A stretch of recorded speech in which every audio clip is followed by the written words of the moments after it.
अस्सलाम वालेकुम प्यारे बच्चों, क्या हाल हैं आपके।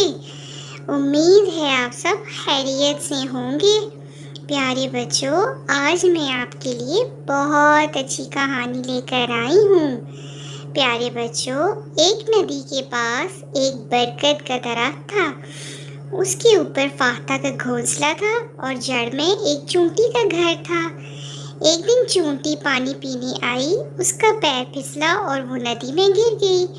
चूंटी ने बचाओ बचाओ की आवाजें लगाना शुरू कर दी। फाख्ता ने दरख्त से पत्ता तोड़कर नदी में फेंका।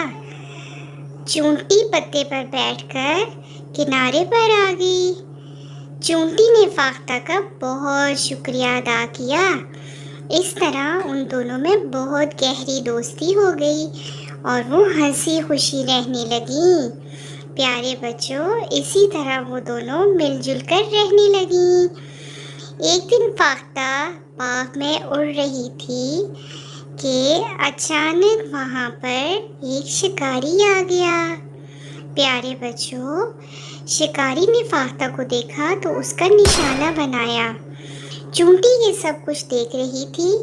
वो भाग के शिकारी के पास गई।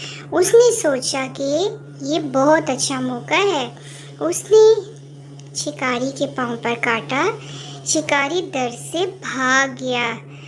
फाख्ता ने चूंटी का बहुत शुक्रिया अदा किया। प्यारे बच्चों, इस कहानी से हमें ये सबक मिलता है कि नेकी का बदला नेकी ही होता है। प्यारे बच्चों, हमें भी सबके साथ नेकी से पेश आना चाहिए, सबकी मदद करनी चाहिए। प्यारे बच्चों, उम्मीद है आपको कहानी बहुत पसंद आई होगी। चैनल को लाइक, सब्सक्राइब और शेयर ज़रूर करना।